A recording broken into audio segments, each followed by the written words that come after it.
O gado do valha-me Deus. Inglês de Souza. Sexto conto do livro Contos Amazônicos. Sim, para além da grande serra do valha-me Deus, há um muito gado perdido nos campos que, tenho para mim, se estendem desde o Rio Branco até as bocas do Amazonas.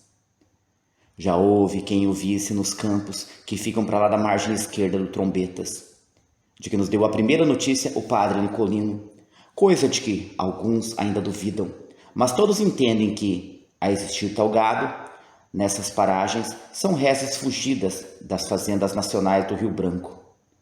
Cá, o tio Domingos tem outra ideia, e não é nenhuma maluquice dos seus 70 anos puxados até o dia de São Bartolomeu, que é isso a causa de todos os meus pecados, ainda que mal discorra.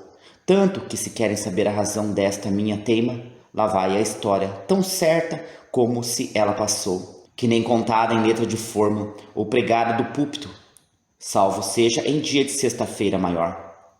O tio Domingos Espalha chegou à casa dos 70 sem que jamais as unhas lhe criassem pintas brancas, e os dentes lhe caíram todos sem nunca haverem mastigado um carapetão. Isso o digo sem medo de que traste nenhum se atreva a chipar-me o contrário na lata. Pois foi, já vão bons 40 anos, ou talvez 45, que nisto de contagem de anos não sou nenhum sábio da Grécia. Tinha morrido de fresco o defunto padre Geraldo, que Deus haja na sua santa glória. E cá na terra foi o dono da fazenda Paraíso, em Faro, e possuía também os campos do Jamari, onde bem bons tucumãs açu eu comi no tempo em que ainda tinha mobília na sala, ou, salvo seja, dentes, esta boca que nunca mentiu, e que a terra fria há de comer. Padre Geraldo fez no seu testamento uma deixa da fazenda ao Amparo Paz, que levava toda a vida de pagode em Faro e aqui em Óbidos, e nunca pôde contar as milhares de cabeças que o defunto padre havia criado no paraíso, e que passavam pelas mais gordas e pesadas de toda esta redondeza. Não que o visse, não senhores, eu não vi, mas todos gabavam o asseio com que o padre criava aquele gado, que era mesmo a menina dos seus olhos, a ponto de passar 15 anos de sua vida sem comer carne fresca, por não ter ânimo de mandar sangrar uma res.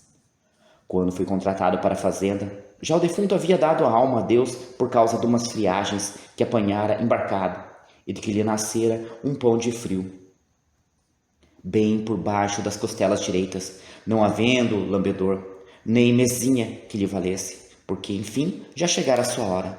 Lá isso é que é verdade.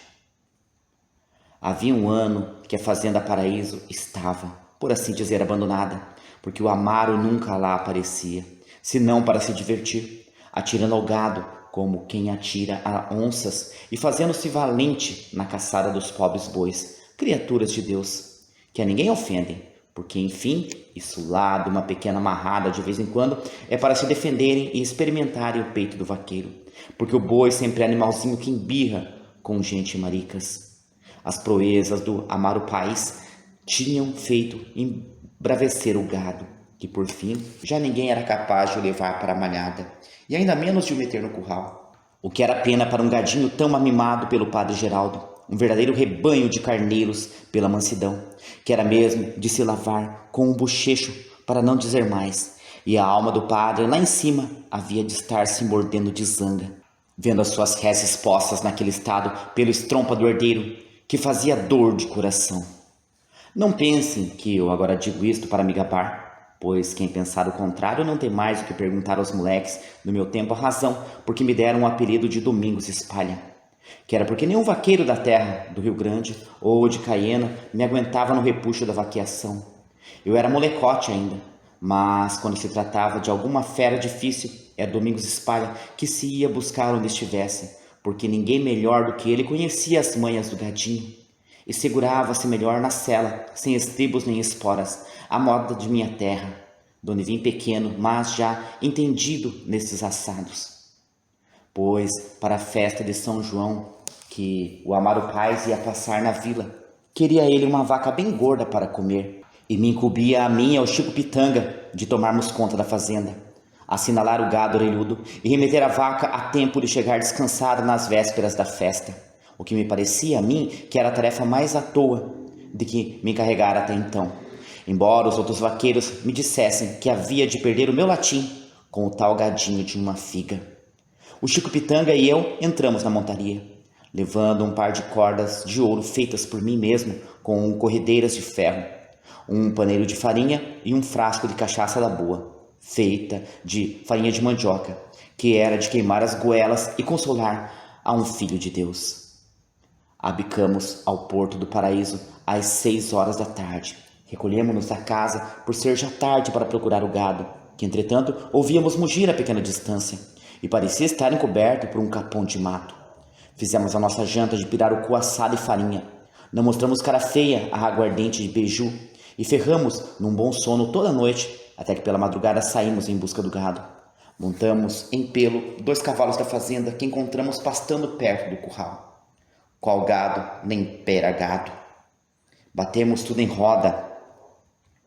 Caminhamos todo o santo dia, e eu já dizia para o Chico Pitanga que a fama do espalha tinha espalhado a boiama, quando lá pelo cair da tarde fomos parar à ilha da Pacova Sororoca, que fica bem no meio do campo, a umas 2 léguas da Casa Grande. Bonita ilha. Sim, senhores, é mesmo de alegrar a gente aquele imenso pacoval no meio do Campo Baixo, que parece um enfeite que Deus Nosso Senhor botou ali, para se não dizer que quis fazer campo e mais nada.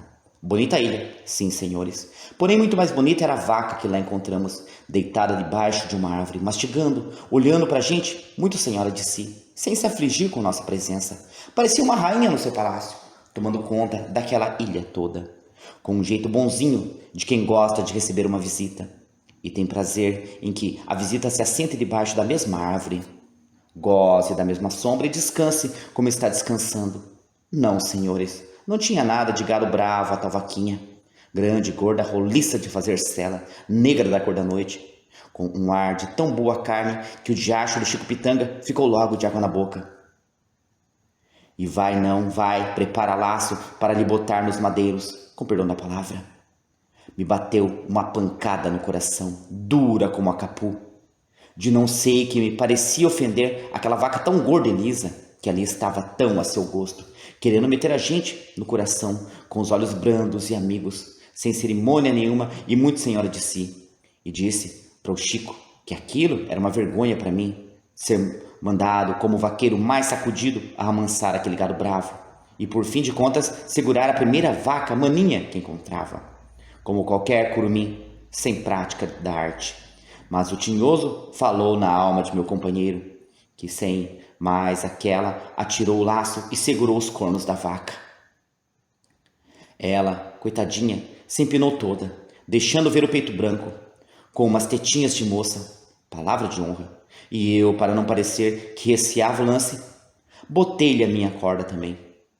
Olhem que a corda tecida por mim é dura de arrebentar, pois arrebentaram ambas como se fossem linha de coser. Só com o puxão que a tal vaquinha lhes deu. E vai, senão quando, com a força, cai a vaca no chão e fica espichada que nem um defunto. Cá para mim que conheço as manhas do povo, com que lido, disse logo que aquilo era fingimento, e botei-me para ela, para a sujeitar pelos chifres, que para isso pulso tinha eu. Não é por me gabar, mas qual fingimento? Nem meio fingimento. A vaca estava morta, e bem morta, como se a queda lhe tivesse arrebentado os bofes. Apesar de eu a ter visto, havia tão pouco tempo viva e sã como nós aqui estamos, mal comparando, o que mostra que o homem não é nada neste mundo. Mas era tão nova a morte, e havia já mais de uma semana que não comíamos senão pirarucu seco, que aquela gordura toda me fez ferver o sangue. Me deu uma fome de carne fresca, que parecia que já tinha o sal na boca, da baba que me caía pelos beiços abaixo. Trepei acima da vaca e sangrei na veia do pescoço, e logo o Chico Pitanga lhe furou a barriga, resmungando-a dos peitos até as maminhas, com perdão de vosmecê. O diacho da vaca, dando um estouro, arrebentou com uma bexiga cheia de vento, e em vez de aparecer a carne fresca, era espuma e mais espuma, uma espuma branca como algodão em rama que saía da barriga, dos peitos, dos quartos, do lombo, de toda a parte, enfim, pois que a vaca não era senão ossos, espuma e couro por fora. e acabou-se. E logo, me disse depois o Chico Pitanga, o demônio da res começou a escorrer choro pelos olhos, como se lhe doesse muito aquela nossa ingratidão. Largamos a res no campo e, como já se ia fazendo tarde, voltamos de corrida para casa, onde dormimos, sabe Deus como, sem cear, é verdade, porque a malvada espuma me tinha revirado as tripas, que tudo me fedia. Mal veio a madrugada, fomos caminho da ilha da Pacova Sororoca, à procura da vacada, levando cada um o seu saquinho cheio de farinha d'água e outro de sal, para a demora que houvesse, e vimos uma grande batida de gado, em roda do lugar onde havíamos deixado na véspera o corpo da vaca preta, mostrando que talvez eram para cima de 5.000 cabeças, mas não achamos uma só res. Nem mesmo a tal vaquinha assassinada por nós. Me ferveu o sangue, e eu disse para o Chico Pitanga, isso também já é demais. Ou eu hei de encontrar os diabos das reses, ou não me chame Domingos Espalha. E botando-nos no campo, busca daqui, bate de lá, vira daqui, corre para cá, até que, pela volta do meio-dia, descobrimos o rastro. Uma imensa batida, com as pegadas no chão, que se estava vendo que o gado passara ali naquele instantinho, e tiramos certeza de que eram mais de 5.000 cabeças, pois a estrada era larga como o Amazonas aqui de fronte, e as pegadas unidas, miúdo, de gado muito apertado que foge a toda pressa, com os cornos no rabo uns dos outros. E vós me desculpem esta minha franqueza, que eu nunca andei na escola. A batida ia direito para o centro das terras, e vai o Chico Pitanga disse, seu Espalha, a bicharia passou ainda agorinha. Nos botamos a toda a brida, seguindo o rastro, sempre vendo sinais certos da passagem da vacada, mas sem encontrar viva alma no caminho. Já estávamos cansados da vida, mais mortos do que outra coisa. Nos apeamos e sentamos à beira do igarapé dos macacos para nos refrescarmos com um pouco de chibé. Vinha caindo a noite e do outro lado do igarapé, no meio de um capinzal de 10 palmos de altura, ouvíamos mugir o gado, tão certo como estarem vós mercês me ouvindo a mim, com a diferença que nós tivemos um alegrão, e tratamos de dormir depressa para acordarmos cedo, bem cedinho, e irmos cercar os bois do Amaro Paz, que daquele feito não nos haviam de escapar. Ainda que tivesse eu de botar os bofes pela boca fora, ficando estirado ali no meio do campo. Eu nunca na minha vida passei nem hei de passar, com perdão de Deus, uma noite tão feia como aquela. Começou a chover uma chuvinha miúda, que não tardou em varar as folhas de engazeiro que nos cobria, de forma que era o mesmo que estarmos na rua. Os pingos d'água, rufando no arvoredo, caíam duros e frios nas nossas roupas já úmidas de suor, e punham-nos a bater queixo, como se tivéssemos sezões. Logo começou a boiada a uivar. Parece que, chorando a morte da maninha, que fazia um berreiro dos meus pecados, com a diferença que era um choro que parecia de gente humana, e nos dava cada sacudidela no estômago, que, só por vergonha, não solucei, ao passo que o Maricas do Chico Pitanga chorava como um bezerro que metia dó. Aquilo estava bem claro, que a vaca preta era a mãe do rebanho, e como nós a tínhamos assassinado, havíamos de aguentar toda aquela choradeira. Por mais castigo ainda, os cavalos pegaram medo daquele barulho, romperam as cordas e fugiram tão atordoados que nos deram grande canseira para os agarrar. E nisso levamos a noite toda, sem pregar olho nem descansar um bocado. Quando vinha a madrugada, passamos do igarapé dos macacos e entramos no capinzal, que era a primeira vez que avistávamos aquelas paragens, que já nem sabíamos quantas e quantas léguas estávamos da fazenda Paraíso, navegando naquele sertão central. Era um campo muito grande que se estendia a perder de vista, quase despido de árvores, distanciando-se apenas de longe em longe, no meio do capinzal verde, as folhas brancas das embaúbas, balançando pelo vento para refrescar a gente, no meio daquela soalheira terrível, capaz de assar um frango vivo. Vimos perfeitamente o lugar onde o gado passara a noite, um grande largo, com o capim todo machucado, mas nem uma cabecinha para remédio.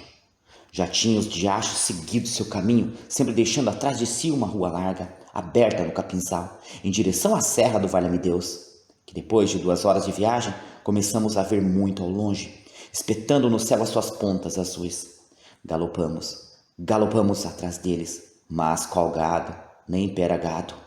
Só víamos diante da cara dos cavalos aquele imenso mar de capim, com as pontas torradas por um sol de brasa, parecendo sujas de sangue.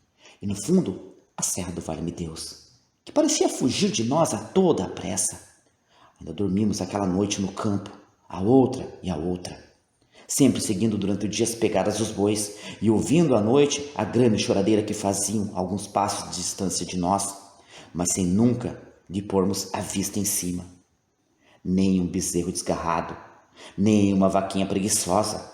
Eu já estava mesmo levado da carepa, anojado, triste, desesperado da vida, cansado na alma de ouvir aquela prantina desenfreada todas as noites sem me deixar pregar o olho. E o Chico Pitanga cada vez mais pateta, dizendo que aquilo era castigo, por termos assassinado a mãe do gado. Ambos com fome, já não podíamos mover os braços e as pernas, galopando por cima do rastro da boiada. E nada de vermos coisa que se parecesse com boi nem vaca.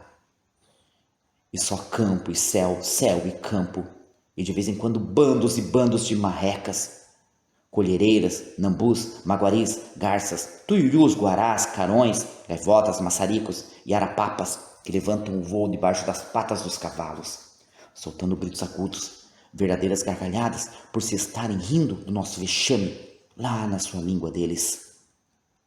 E os cavalos cansados, trocando a andadura, nós, com pena deles, a farinha acabada, de pirarucu nem uma isca, sem arma para atirar nos pássaros, nem vontade para isso, sem uma pinga da aguardente, sem uma rodela de tabaco, e abatido do gado, espichando diante de nós, cada vez mais comprida, para nunca mais acabar. Até que uma tarde, já de todos sem coragem, fomos dar com os peitos bem na encosta da serra do Valha-me-Deus, onde nunca sonhei chegar, e bem raros são os que têm atrevido a aproximar-se dela. Mas o diacho das pegadas do gado subiam pela serra acima, trepavam em riba uma das outras, até se perder de vista, por um caminho estreito que volteava no monte e parecia sem fim. Ali paramos, quando vimos aquele mundo da serra do Valha-me-Deus, que ninguém subiu até hoje, nos tapando o caminho, que era mesmo uma maldição. Pois se não fosse o diacho da serra, eu cumpriria a minha promessa ainda que tivesse de largar a alma no campo. Nunca vi cachorro mais danado do que eu fiquei. Voltamos para trás, moídos que nem mandioca puba em Tibiti, curtindo 8 dias de fome da farinha e sede da aguardente, até chegarmos à Fazenda Paraíso. E só o que digo é que nunca encontrei gado que me desse tanta canseira. Fim.